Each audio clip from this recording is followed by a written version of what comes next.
Hey, I'm Lauren. And I'm Matt. And this is Publish and Prosper, where publishing, technology, and marketing collide.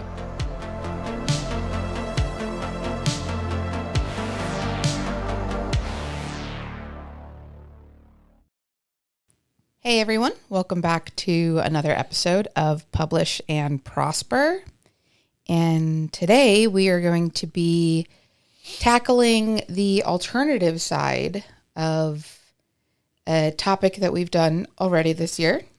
The very first episode that we did in 2026 was on how the publishing industry and publishers specifically can and should be using AI as a back office tool. And are, yes.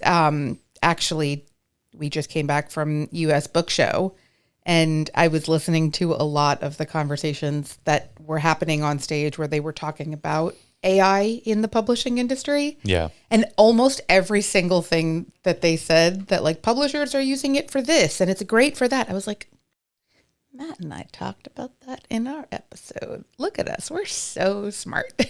Yeah. I mean, a lot of them are using it now, and as they should be. As they should be, and as they definitely are. Like can confirm whether you want to believe it or not. They absolutely are using AI in-house in the publishing industry. And so we thought we would talk this time around about how authors can be using it. Yes, because conversely, Yes. while it seems, publishing is to a degree embracing AI for all of the stuff they should be, all of the administrative, non-creative stuff, it seems authors, for the most part, most of who we talked to or heard from are still somewhat reluctant to use it at all, for fear that it seeps into their creative process, or that, even if they don't use it for creative, and they use it for, administrative, that the witch hunts will come for them, which is a big problem. So yeah, we wanted to talk about that and talk about some of the really easy and efficient ways to use it to free you up to do more writing. Yes, right up top before you hit stop on this episode because you don't want to hear it. Absolutely 100%. We are not talking about using AI as a creative tool. This is not something that is going to be, we are not recommending that you use it for writing, for designing your book cover or anything like that. Right. This is not a replacement for human creativity. This is an administrative assistant, a back-end tool that you can use in some of these ways so that you have more time available for you to do the creative human side of writing books.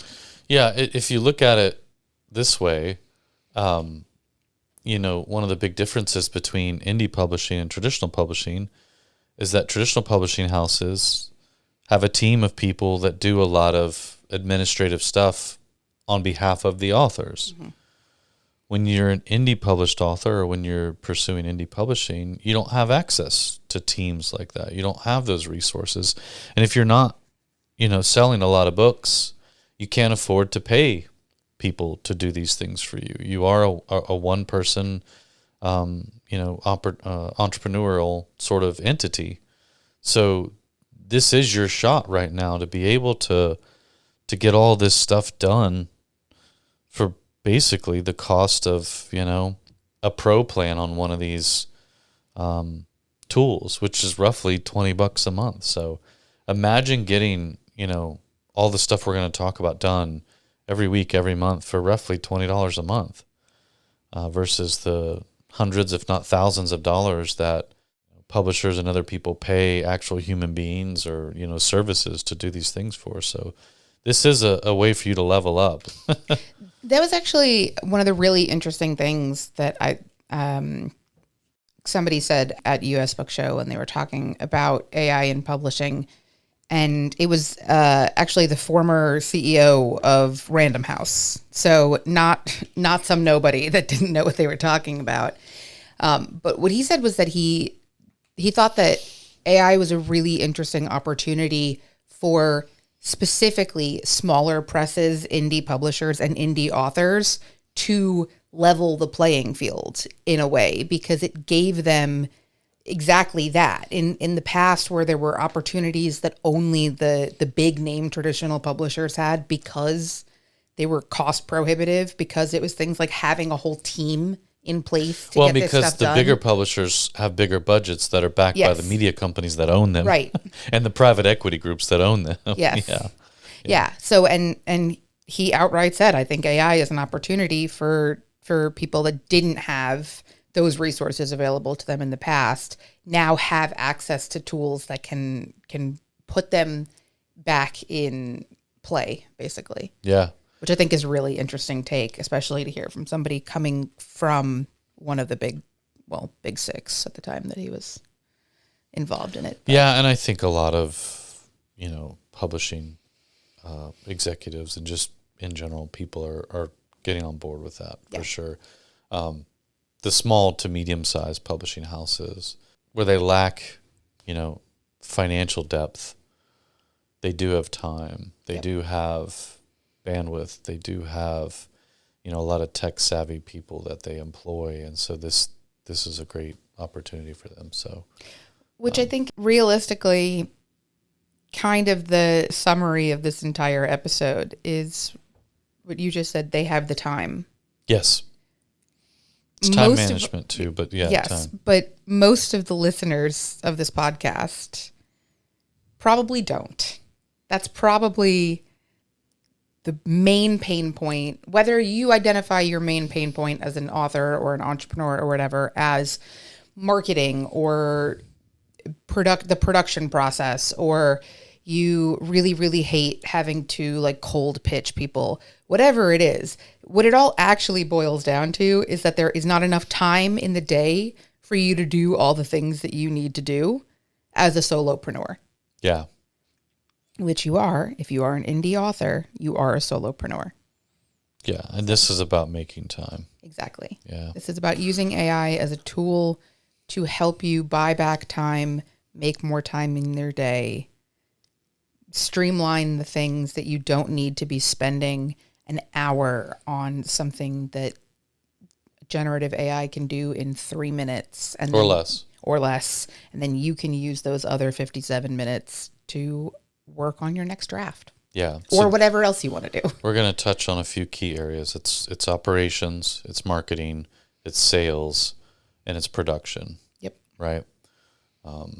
Those are the 4 key areas where most indie authors and indie publishers fall down because they want to spend more time being creative, but they end up mismanaging their time. And so it gets spread across, when you add writing to those other 4, you have those 5 areas, it starts to get stretched across those 5 areas, and undoubtedly 3 to 4 of them, really lack when you're trying to do all those things and you don't quite know what you're doing. And so, stick with the writing and the creative part. Let these AI tools do these other 4 that we're about to talk about. And I think that's where you're going to start to find several more hours back in your week almost immediately. And then in the months after that, you're going to find yourself with quite a bit more time as you continue to practice and do it. We just recently did an episode on designing a workflow to support your growing author brand or business or whatever it is that, we talked a lot about this, in that it was the 7-step workflow that was just kind of figure out a way to not automate it, because we weren't really talking about tools in that one, but figure out a way to make this like a routine. Yeah. And not something that you were starting from scratch every single time, so that you could kind of make that go faster and have that as like a mentally automated process, even if it isn't literally automated. And this is kind of similar to that. This is along the lines of that. The idea that you're trying to identify those things that are operational work that slow you down, that take forever to do, that are for some reason just the bottleneck for you, whether it's because you hate doing it or because it takes forever to do or because you're doing it manually and it's tedious or whatever. Well, and for a lot of people, especially if they're still early stage, a lot of it they don't really know how to do the right way. And so they're just kind of stumbling through the dark, maybe getting a little bit of help from people, in online forums or places like that. But ultimately, a lot of that, they're not sure how to do it just yet. So that's also where, you get a lot of help from some of these tools. Yeah, I mean, even if you're not using it as an automation tool in any way, I've talked about this in past episodes where I've used ChatGPT as a like gut check for, hey, this is my sounding board. Yeah, well, a sounding board for sure, but like hey, this is my current workflow. Yeah. Where do you see redundancies in here? Are there things that I am intentionally or unintentionally slowing myself down? Like, how can I streamline this? And then I'm still doing all the stuff manually. I'm still, 100% in charge of my own process for how I do things. But it was an opportunity to ask somebody or something else, like, hey, what am I doing wrong here? Mm-hmm. How can I fix this a little bit? Yeah. Keeping everything bucketed into those categories really helps. Mm-hmm. So creative, operational, marketing, sales, and production, I think, is the best way to break up your author business. And then you attach or attack each of those buckets by asking a lot of the questions that you just said. So for each of those, what's taking up most of your time? What could be streamlined or automated potentially? And like you said, quite frankly, what do you hate the most about your operation stuff? What do you hate the most about marketing? What do you hate the most about sales? And then on the production side, what do you hate the most? And figuring out which of those things, letting these tools help you sort of sort out some automated ways to take care of those things, ones that you're comfortable with. That's what we're going to be talking about. So, yeah, I think that's also a really good opportunity as you're bucketing those out. In the end, we'll talk a little bit about things that you can do to kind of get started with implementing some of these tools and strategies. But, one of the first things that we're going to say for sure is that you should absolutely have very rigid guardrails and guidelines in place for yourself about mm-hmm. how and when you will and will not use AI. Mm-hmm. And so if you start from the beginning of all this by sorting your different processes and workflows out into the different buckets that we were talking about, you can just say right off the bat, like, okay, anything in this creative, but I never want to use AI as a creativity replacement. Mm-hmm. So anything in this bucket, we're not even going to consider using AI for this. Right. And maybe there's something else that you're like, I'm on the fence about using it as a marketing tool. So we'll put this in the gray. Like, I think that's a really good place to start with understanding this. Yeah, I'm a little more black and white than you are. Like, I would definitely have and do have a list of things like absolutely not, never, at least not anytime soon. Everything else is like up for possibility. There's no gray. Like it's either black and white for me. But either way, yes, as long as you yourself have an idea of like, listen, these are the things, the activities, the processes that absolutely, based on my ethics and morals, I will not ever or in the very near future let AI touch. Claude's not going to touch these. ChatGPT's never going to see these. Gemini's never going to get its little digital hands on these things. Everything else is up for, that's how I approach it. So the first category is, again, barring creativity, we're not going to talk about that, operations, and kind of what's considered operations as breaking out marketing and all these other things and just having operations. We're talking about the day-to-day stuff that you have to do to kind of run your little author business. And that could be everything from the process of checking your emails every morning or afternoon, whatever your routine is, and going through all of those emails, if you're lucky enough to have quite a few, which ones need to be answered now, which ones can you answer later, which ones are, simply somebody asking about, where's my order or whatever that might be, right? So that's an operational task. Breaking out other operational tasks, things like, reviewing your royalties once a week, your payouts or whatever that might be. If you're a small publisher and you pay out royalties, there's obviously some auditing and review that has to be done weekly and monthly on those things. These are all operational tasks where you can have, Claude or GPT or Gemini or Perplexity or somebody come in and help you kind of do this work. You can train it to understand what to look for when it's reviewing for royalties. And, from that point on, if that spreadsheet of royalties or whatever gets plugged in or dropped into your, if you're using QuickBooks or something like that, whatever you're using, like you can connect all of these things and automate this stuff so that if you're spending, a cumulative hour per week on email checking and sorting, you can wipe that out and drop that down to a couple of minutes. If you're spending, a couple of hours a week on financial tasks that really are simply just mundane auditing and, taking this spreadsheet and dropping it into this program or this tool or whatever, like these tools can do all that for you. Once you show it how to do it and you tell it when you want it to run, you can set up an agent that just handles all of that for you. So when we talk about operations, that's what we're talking about. Like all that stuff that authors and writers don't want to deal with. That's not what they bargained for. That's not what they thought about when they dreamed about being a writer and author, was sitting at a table in front of the window, like trying to figure out royalty calculations from 17 different sales channels that all want to report at different times of the month and all want to pay out on different schedules. Like nobody asked for that. This is operations. Yeah. This is where I think you can make some of the biggest impact in getting your time back, especially those that have been doing this for a little while. If you're early stage, you might not be as thick into a lot of this operational stuff, but if you're in it for the long haul, you will get into it this thick. And it's nice to have, a little virtual assistance there.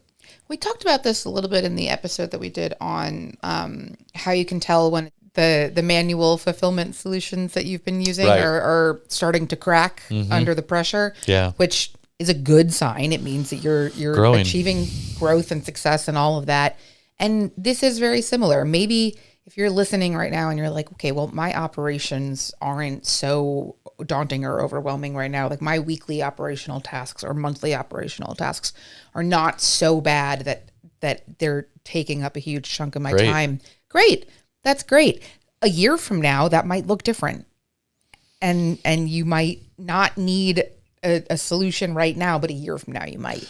Or sooner. The thing to remember too is if you can effectively implement AI in at least one small, area in each of these buckets, each of these categories, you're going to drastically increase the amount of time you can spend writing and creating and producing new work, if that's your goal. And that kind of output, begets more growth. And so, yeah, it might be a year, but it might be 6 months. It might be 4 months. Who knows? It all depends on how much time you're able to reclaim to focus on creative efforts, which, ultimately should equal more output.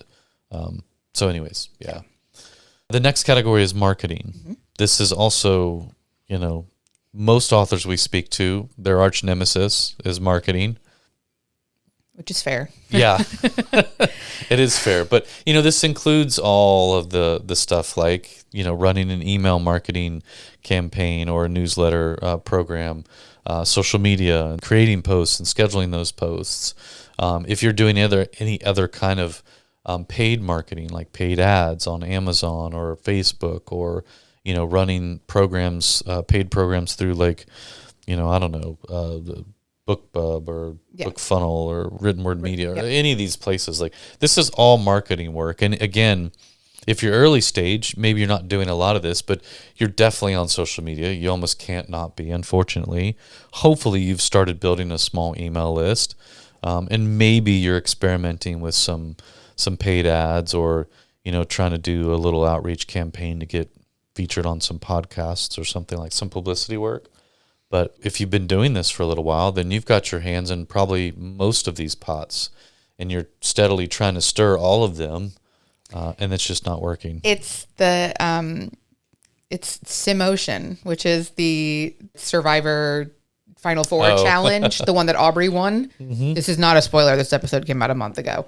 But it's the balls coming out at the same time on two different sides of the track, and you have to be juggling them all at once. And the more balls you add to it, the faster it goes and the more chaotic it gets. On the two different tracks. Yeah, imagine adding 4 more tracks and, And trying to keep it all at once. And maybe at the beginning when there's only 1 or 2 balls rolling through the track at once, it's not that hard.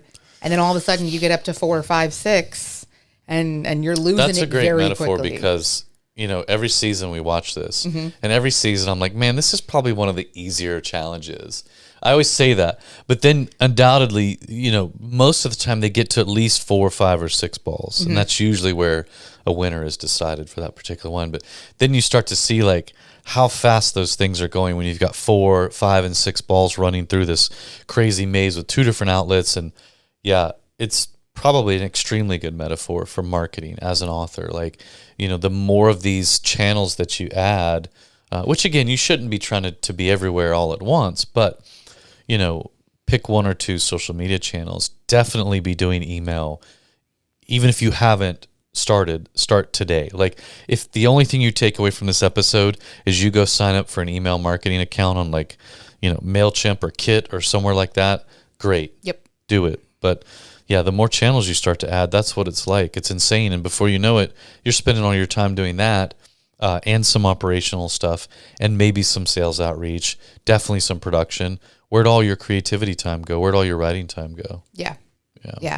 It's a sign of success, but the success comes at a cost. Well, the marketing one, I don't know. It's not always a sign of success. Sometimes you can be doing a lot of the marketing things and just be doing them wrong. Well, true. Yeah. And so you feel extremely busy, and that's not a good signal of success. Some of the other stuff we talked about is there are some other growing pains that are clear signals that you're being successful in your efforts. The marketing one is the tricky one because you can be doing a ton of marketing and feel like, oh, I must be growing. And then you go and look at your P&L sheet and you're like, oh, I'm not growing. I'm just busier. I must be doing something wrong. So that's the one where I would agree with you. All these other areas, if you're finding yourself busier with emails, if you're finding yourself busier with some of these other things, it is a pretty good signal of growth. Not marketing. It's very easy to be uber busy in marketing and not growing. And in fact, going backwards. Yeah. I've talked to people in the past about using AI in your marketing, and this is where some people are like, oh, I thought you said you won't use it for creativity. You lied. Because there are times where we'll say, yeah, let the tool write an email for you. In my opinion, I don't think that's crossing the personal creative boundaries necessarily, depending on what type of email it is and just how much of that draft you use. But also, in my opinion, crafting newsletters or emails for specific things, a new book launch or whatever that might be, yes, it can be fun for a lot of people, but it could also be very intimidating for a lot of people. And so even if you enjoy writing those, what's the harm in letting the tool, whether you use Claude or GPT or Gemini, whoever, start a draft for you and see what happens? That gets you one step further to getting that work done. And so even if it saves you 20 minutes in a day, writing a launch email or just writing an update email to your list so that you keep it warm and engaged and active. Like, I don't see the harm in that. And so I don't feel like that's crossing a creative moral line, in my opinion. But I think that's the one area where some people might push back a little bit. And if that's the case, then don't use it for that. But nonetheless, creating social media content, drafts, creating email drafts, newsletter drafts, like, I'm okay with that personally. I think that's fine. You're going to come in and put your own touch on it anyways, but it's going to save you so much time for those things. I really want to underline what you just said. You're going to come in and put your own touch on it anyways. That's the really important part, because if you are going to use AI as a marketing tool to help you with any of these things, it is a drafting tool, not a finished product tool. And we've talked about that before. I will always make the point to talk about it again. It's not ever something that you publish as is the first generated draft without any review, oversight, edits, anything from you. And that's, we see it more. We see it all the time. Like, we've complained on this show about getting like cold pitch emails from people that are so clearly just AI generated slop. Hot dumpster water, like disgusting. Yes, absolutely. Yes. Which, like, yeah, that happens. We also get emails on a weekly basis that are written by humans, that are from humans, that are asking for PR boxes for Lululemon. We are not Lululemon. Our emails are not Lululemon.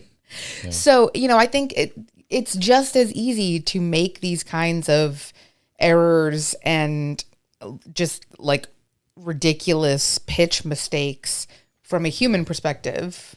So why not at least use the tool to help you a little bit? Yeah, I just think for those types of those short form pieces of content, things that are, again, this is content you're generating literally just to stoke engagement, to stoke fire, to make sure that people are staying aware of you and your content and what you're putting out when your next book is being released, or the book you just released, or the new cover variant you just released for the book that you released 3 months ago. Doesn't matter. But you don't have to create every single word for that stuff from scratch. Like, that just seems silly to me. And then when you have these tools that can do a good job of drafting that stuff for you, it's so easy to go into Claude right now and, for your next upcoming title, hey, please draft 20, Instagram posts that are teasing out this new release, each one different from the other. Each one focuses on a different aspect of the storyline or the tropes or the characters or whatever that might be. And let me see what you got. You just saved yourself hours of doing that for 20 posts. Then you can have it schedule those posts. Like, there's just, to me, I'm not going to argue moral and ethical gray areas and lines for creativity on that stuff, because you would still go in and put your twist on it. You'd still go in and put your touch on it. So again, for social media, email marketing, like, you're going to save so much time in those two areas alone. If you are somebody who's doing paid ads, you're currently coming up with the copy for all of those ads, same thing, let it do that work. If you are somebody who participates in creating content to generate really good organic search results. So you're writing blog articles. Maybe you're doing some guest blogging for other people. Maybe you're creating some LinkedIn, content if you're a nonfiction writer. Whatever that might be, whatever your contributions to your organic search is, again, you now want to be optimizing to a degree for LLMs as well. We talked about that in a previous episode. Who better to tell you how to optimize for an LLM than an LLM? Yep. Like, so again, yes, don't just take what it spits out and then publish that or post that to a social channel or send that to your email contact list. Make it your own, but there's nothing wrong with having it help you draft all that stuff up and save yourself hours per week. I think it's also a great tool for creating variable content. Mm-hmm. So, Matt said paid ads. If you're doing paid social ads, if you're running a Facebook campaign and you're doing paid social ads and you're doing 6 versions of the same ad with slightly different ad copy, graphics, whatever it is, and you need a headline or a CTA for each of those, you draft one and then plug that into ChatGPT and say, can you give me 10 alternate versions of this? It's multivariate testing. Yes. Yeah. Yes. So that there's slightly different, so that there's something else, but it's still using your language, your wording, getting the same point across. Email subject lines, titles, things like that. Like, it's great. Even if you disregard 95% of the suggestions, it'll still help you get the ball rolling. Website design is another good area. Sure. Claude is especially, but so it's getting really good at doing audits for websites, and a lot of authors will update their website for each new release they have coming out, or things like feeding your URL to Claude, having it do a website audit. You can really find some missed opportunities there for organic search, for really being able to drive readers through your site funnel and get them to click to purchase if you're selling direct, which you should be, obviously. Obviously. So that's another great use of it as well as website audits, and it's getting really good at, because again, it's an LLM, it understands what it's looking for, but it's also very well versed in what some of the other search engines are looking for. Yes. Again, marketing is an area where we get some pushback from people because they're like, well, you're supposed to be creative in marketing or nobody's going to read it, and to a degree that statement is true, but that doesn't mean that for these mundane utilitarian activities that you can't use these tools to help you draft and get a jump started, especially when, again, time and time again, this is the biggest sort of category of work that authors despise. They'd rather do almost anything, walk across a floor of broken glass like John McClane in Die Hard than draft up a newsletter for their email contacts. I understand. But I want to point out too, and I think this is a good transition into the sales and outreach bucket. When it comes to using AI as a marketing tool for reaching people that speak the same language as you, but in different industries. So not necessarily using it as a translation tool for translating your book into French, but as a way of saying, hey, I'm reaching out to, I'm used to writing pitch letters for pitching my book to libraries and bookstores. Mm-hmm. And now I'm trying to pitch myself to be a guest on a podcast. Right. What are podcast people interested in? Like the pitch letter does not look the same for that as it would for getting your book into a library. Yeah, that's that PR bucket that falls under marketing. Yes. And sometimes in that gray area between marketing and sales, PR can tend to sit in the Venn diagram of things right there in the middle. But yeah, you're right. Like if you're going to pitch yourself to a bunch of podcasts or something like that, or if you want to be a speaker at a local or regional or national event that is somewhat relevant to what you write about or something like that, yeah, you need to know how to speak to them. And that's going to be different than how you might speak to a library buyer or somebody like that Right. you're pitching your titles to. So category number 3. Yes. So we've talked a little bit about operations. We've talked a little bit about marketing, sales. For those that even attempt to do any form of sales, I've never seen or talked to somebody that didn't downright loathe the sales process. Most people never get past the starting point, especially as early stage indies, but even late stage, even small publishers. Honestly, even medium-sized publishing companies often struggle with sales activities. This is probably one of the best, I think, wins you can get using, Claude or Gemini or GPT or whatever your tool of choice is. It's really intimidating to write a pitch letter, like you said, to an indie bookstore or to a group of indie bookstores or, to a library organization or a singular library, or any reason you might have to craft sales content. If you write nonfiction, you are oftentimes pitching your book and yourself to different corporate entities or events or things like that. There's no step in that process that's fun at all.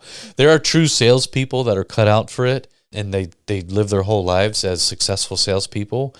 We affectionately refer to them as sociopaths, but at the end of the day, like this is the least favorite category for anybody in any industry, I think. And it's one of the hardest ones because nobody wants to get rejected. Sure. Nobody wants to get told no. Nobody wants to feel like they're bothering somebody, like just popping into their inbox out of the blue or, things like that. So this is a great one, if for no other reason, just to make you feel better about understanding the process. For those of you that are early stage, you might not even know who to send the email to for a particular organization or a whole industry that you're trying to tap into. If you write, a book, on grief, dealing with the loss of a loved one, you've got a whole industry of people that you can tap into to potentially stock your books in the lobbies of their psychiatry offices or places like how do you even begin to build a lead list of who to reach out to and then craft a cold pitch email to those people? Like that's what these tools are great for. And this is where most people get stopped right at the front door. Like they're just like, I don't even know how to begin this. I don't know what to do. I don't want to spend hours on the internet researching, different organizations or places. Like this is a huge win, I think. Especially because it is the place where it can go very, very wrong very quickly because it is such a time-consuming such a time-consuming task if you're doing all this manually from the author side, where you're the one doing the research, crafting the pitch, sending cold outreach to different people. And all it takes is one person to look at it and go, you spelled my name wrong, delete. And then all your work, you pitch to the wrong person. Here at Lulu all the time, I get emails that might be relevant, but they sent it to the wrong person. Why are you emailing me about our email marketing best practices? Nowhere in my work history at Lulu does it say that I had anything to do with email marketing. But Lori, not Lauren, Lori is our email marketing manager. And if you send me the email instead of Lori, I will delete it. And if that's the only thing that's stopping you from getting your content in front of the right people, that's a real bummer. Yeah, I mean, there are definitely worse examples, Sure. I get emails that are meant for Lululemon and more, I guess, grossly or inappropriately identified, they're for the HR department at Lululemon.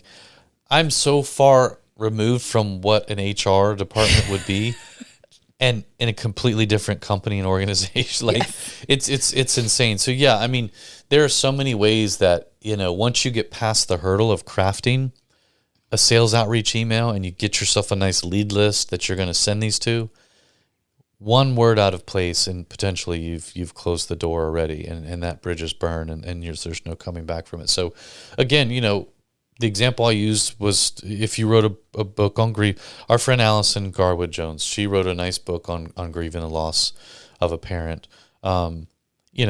She realized that there's this whole sort of industry she could tap into. That example sticks out in my head because it's a creative way to get your book in front of an audience and generate book sales that you might not have thought of prior, but it requires some pretty intimidating efforts, and so it's a great example, I think, of how you can use, Claude or somebody like that to literally cut out hours in your week and listen, if it took 10 minutes for Claude to do all this work for you, and then you were able to send, let's say, 50 cold outreach emails, and one generated in some book sales, you just generated book sales off of maybe 15 to 20 minutes of work that would have taken you normally hours and hours.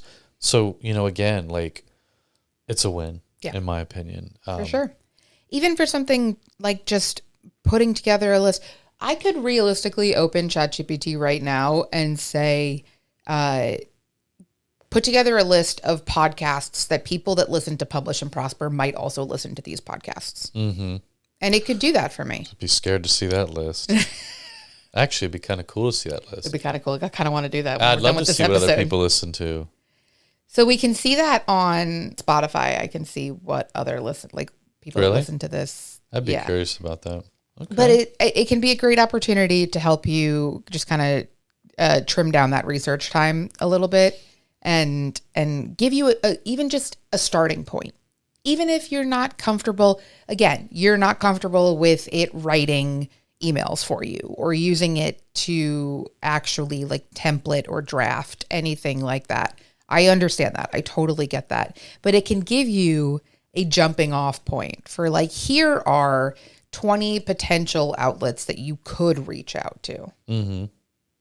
And even if you do everything else manually after that, where you research those outlets, confirm, find the contact info for whoever you want to reach out to, draft the email, even if you do everything else manually, that starting point of giving you a list of research already done is going to save you a huge chunk of time. Yeah, 100%. A cool way that you can use any of the generative AI tools in that, especially if you are manually doing this yourself, is use it as a sounding board, but also as I kept trying to think of the word, and antagonist is not the right word, but use it as your foe, I guess. I don't know. Devil's advocate. Sure. Yeah. And say, okay, if you received this pitch letter, why would you reject my pitch? Poke holes in it. Yeah. Tell me what is off-putting about this or what I've done wrong here or whatever, and use that to kind of perfect your pitch and try that out a couple of times, because most of the people that are going to reject your pitch are not going to tell you why they've done so. Yeah. So why not give yourself the opportunity to actually get a response and get a better understanding?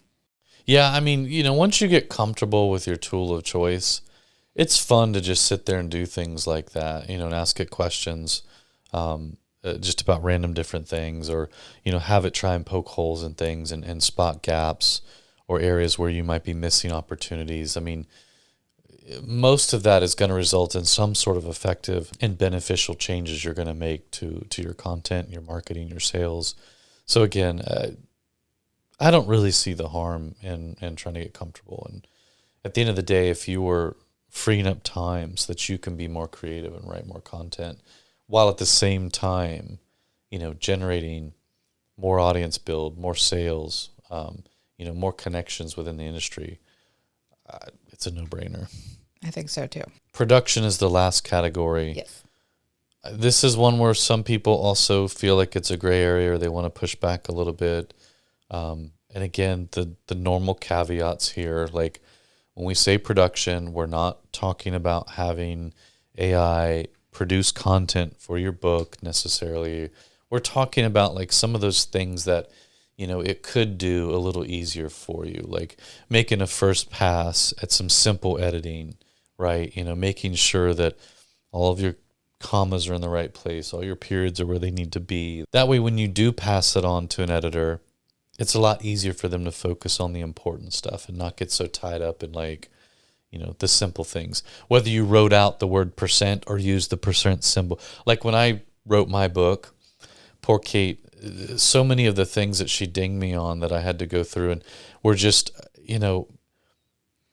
when I'm writing, sometimes I use a percent symbol, sometimes I'd write out percent, sometimes I'd write out the number 1, O-N-E, and sometimes I'd just use the number 1. Like so many inconsistencies and things that we don't always think about when we're creating, especially if you're writing long form content or a big book. Like you're just going, you know what I mean? And some people are better conditioned to use the same case and tense every single time. But I mean, little things like that, if this tool can fix all that first before you send it to an editor, they're not wasting time. Most of the time you're paying them per word or per hour to edit your stuff anyways. Why wouldn't you want to streamline that? Inconsistencies is a huge, because that is something that can be so time consuming. And especially if you are, whether we're talking about for your book or for marketing copy or anything else that you're doing, you should have some kind of brand and style guide in place where you have rules for yourself that any piece of copy that you put out for your brand, you always use an Oxford comma. And these are your capitalization rules. And these are but if you have those rules for yourself, if you have a style guide and you share that with your generative AI tool of choice and say, hey, can you make sure that I am consistently following my own rules in this copy and content that I've written, that is a huge time saver. Yeah. Yeah, I think so. Another area where I think a lot of people struggle, and they typically will pay somebody to help them with this, and that's great. But there are some other tools out there besides the big five, besides Claude and GPT and Gemini, that are really good at formatting. Formatting is such a pain in the butt. And again, if you've got the money and you've got a good formatter that you already work with, great, just keep doing that. But if you don't, if you're early stage, or if you're running on a really tight budget, there's some really good tools out there now that can format your interior file really well. You might have to adjust a few things or give it a few revision instructions, but for the most part, that cuts out a big chunk of cost and time when you have a tool, or some of these tools can help you with your formatting. Structuring your front and back matter, again, like that's when I wrote my book, I used Claude to help me with front and back matter and structure and things like that. Like, I don't care. I'll admit it. I'm terrible with structure. I can write, but it comes out like almost stream of consciousness, and, I'll hop around a bunch. And so it was very helpful in getting started. I've talked about this before. I had it help me with my outline, and then once I would start writing, I would just be all over the place. And so I'd feed it back in and say, please restructure this, have it make sense. Like, these paragraphs should be here with this chapter, and I jumped over to this, but it should probably fall under. So keeping myself structured was really helpful. But again, front and back matter. Like, I don't think it's a big deal if you have a tool help you create that, and then you just put your own spin on it. Like, these are not creative constructs that are, I think moral gray areas or black and white, I should say. So yeah. Yeah, I think it's especially the things that are supposed to be standardized. I think this is exactly where you would want to use a tool. And stuff like exactly. that too, yeah. Things like your metadata, keyword research, picking a BISAC category. There are so many authors that we see that either phone it in and don't choose one at all, or just choose like the like highest level, like the general category that applies to them, because there are like 500 of them or something like that. It's hard to do it right. It really is. I don't blame you. It is tedious to scroll through and some of them, like the name you think they would use is not the name they use, and you have to. But if you can say like, hey, these are the keywords that I'm using. Can you identify the 3 BISAC categories that most accurately reflect these keywords? And then go check those. And if they are correct, that's going to save you a lot of time. That's right. Yeah. Absolutely, it is. And there's other tools out there that are using AI to, yes. If you're playing that Amazon game, well, sucks for you. But if you are, there are tools out there that do the same thing. So, Amazon categories, yes, to a degree, try to mirror and mimic BISAC, but everybody knows they have their own swamp of different, categories. And Amazon now has a bunch of ghost categories. Like, you can choose them in their category tool, but they're not going to tell you that those actually aren't even being shown, or they're basically ghost categories. Like, there are tools out there right now, and some being developed. Publisher Rocket is one of them, where you can feed your manuscript and other stuff in there, and it'll help you optimize to play that Amazon game. Again, sucks for you, but these tools exist. There's AI out there that helps you with that. There's no reason you should fight that. Let the tool do its thing. Put better metadata behind your books. You'll get better discoverability across the board. It's just silly not to. Yes, so. Which I think is like the real interesting way that this can be used. It's all just at the end of the day trying to get more books into hands of more readers, right? Yeah. That's really all anyone's goal is in the publishing industry. I guess some people are trying to make money too, but whatever. But it's how can I get as many books as possible into the hands of as many readers as possible? And if using an AI tool to optimize your metadata will optimize your discoverability and will get your books into the hands of people that might not have come across it if you were more generic with your efforts, that's worth it. Agreed. That is absolutely worth it. So a couple of things to remember and to help you get started. Again, you need to give it some very clear sort of guardrails, I should say. Guardrails, doesn't matter. But some of these are just for you to remember as you create these inputs. But you can create projects inside of, Claude or GPT or Gemini, where you feed it a bunch of different documents, you give it a list of guardrails and guidelines and things. So make sure that you're definitely doing that. You want to make sure the output is what you're looking for, and it's not generating things or storing things or learning from things that it shouldn't. You always want to put your touch on it, right? You never want to just take whatever it spits out and use it verbatim. That's never a good thing. Always, where there's facts that have been indicated or stats or data, you're going to want to double check that. Again, we're not advocating for using it to write your book at all.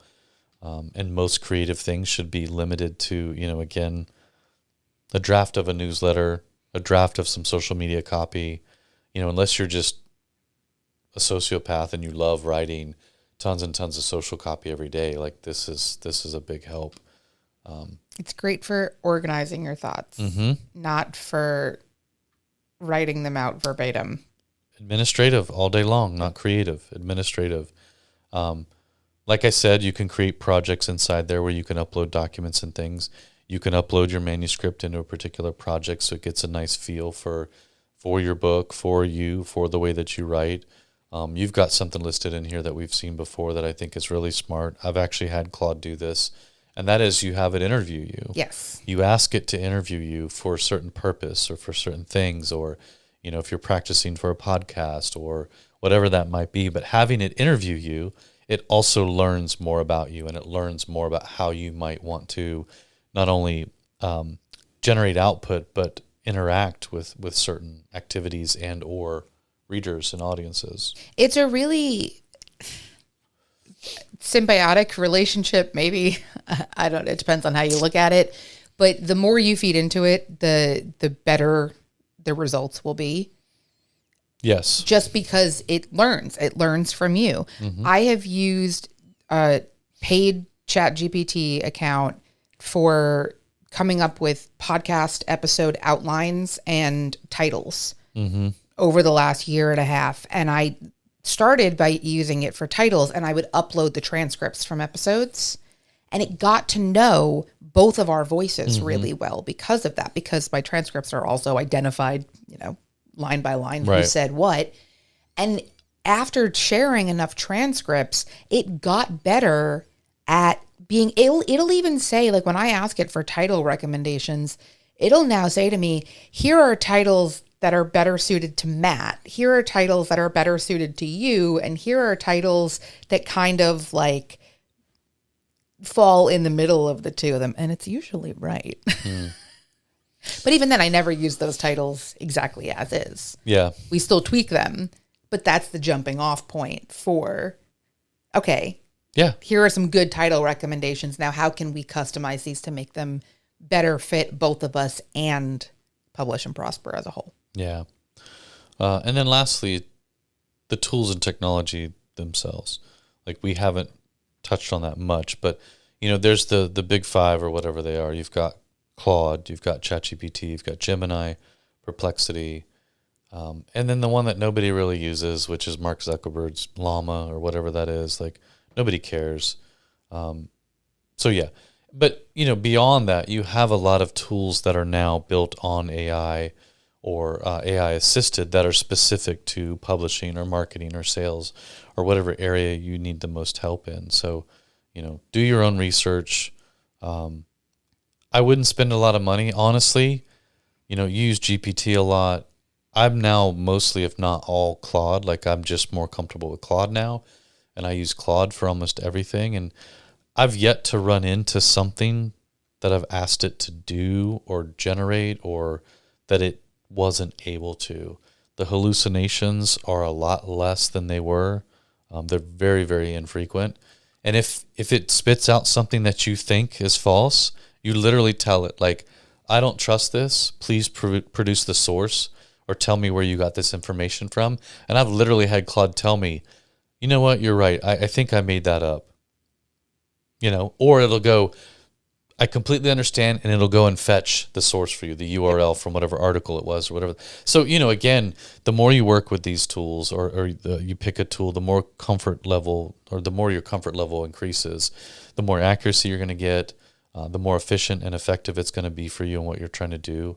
And yeah, just don't overdo it. Like, pick one or two and just work with those. Yeah. I mean, it's the same advice we've given with other areas, like the workflow episode and the automation or automating fulfillment episode. Start with one. Start with one problem that you're trying to solve.